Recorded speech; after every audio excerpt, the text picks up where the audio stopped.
Welcome to Shad's Guitar Show. Whether it's the gear or the players who made the gear famous, join me each episode as we discuss all things guitar.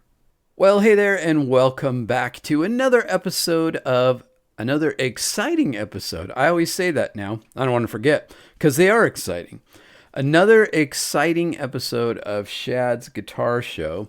This is the Thursday before Easter, and I've been preparing over the last few days for Easter Sunday services.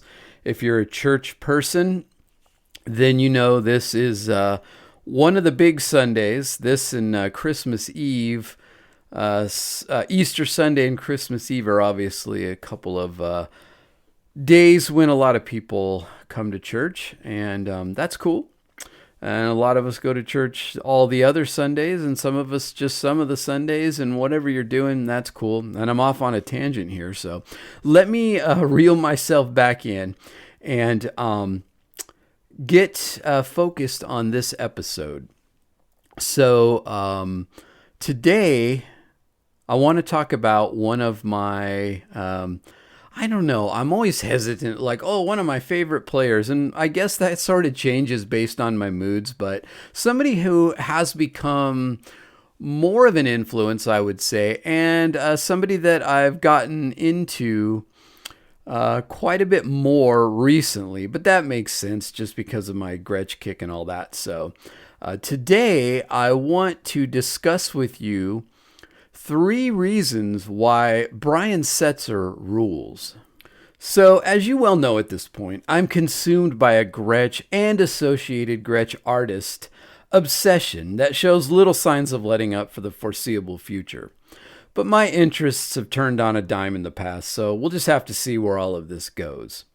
At current, I'm diving deep into the substantial legacy of Brian Setzer, and therefore, you get to hear all about it. I promise I'll try to keep it interesting. I mean, you've all got at least some grasp on Setzer and his musical ventures over the years. The Stray Cats, Brian Setzer Orchestra, and all of his solo albums, as well as guesting with a who's who of artists. He's one cool cat for sure. And let me give you 3 reasons why I think Brian Setzer rules. Be sure to comment and let me know if you agree, disagree, or if you want to add some reasons of your own. Number 1, the 80s rockabilly revival. The Stray Cats pretty much independently revived rockabilly music and brought it back into the mainstream from almost complete obscurity. Rockabilly was suddenly cool again, and the Stray Cats were in heavy rotation on MTV. You know, back when they used to play music videos. Their music was in stark contrast to the synth-driven pop music of the day, but it sounded right at home blasting from our TV speakers. With his hip fashion sense, awesome pompadour, and killer Gretsch guitars. Well, let's put it this way. The band was the Stray Cats, but the strayest of the cats was Brian, no doubt. Number 2, the Brian Setzer Orchestra. Even older than the original rockabilly music that the Stray Cats revived, belonging to guys like Carl Perkins, Elvis, Gene Vincent and his Blue Caps, Eddie Cochran, Chet Atkins, and Duane Eddy, was big band music. Benny Goodman, Glenn Miller, Duke Ellington, Count Basie, these large orchestral swinging ensembles were all the rage in the mid-30s through the late 40s. But in 1992, not so much. But Brian had a vision and it paid off big. All of a sudden the radio was alive with big band swing music again, and the people were jump, jive, and wailing away. The Brian Setzer Orchestra live Christmas albums are huge seasonal favorites, and people still love catching the BSO Christmas shows live. And these shows always sell out. And number 3, the Gretsch connection. First bought when he was 17 years old, Setzer scored his 59/60/6120, unique for its 59 and 60 model attributes, for $100, but it came with a catch. The electronics were in a shoebox, so a fair bit of assembly was required. It had a matchbox under the pickups to elevate them to rock and roll level, and Setzer drilled out Monopoly dice for control knobs. Since then, it's come back and forth, it's been stolen, it's been left in taxi cabs, it's been lost on airplanes, It's been left places, and it's made its way back to me every time, Setzer tells us.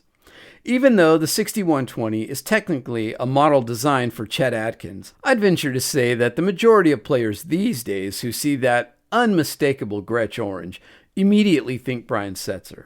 He's been the longest running and biggest ambassador for the brand and has taken his Gretsch into styles as diverse as surf, jazz, swing, blues, and even punk rock.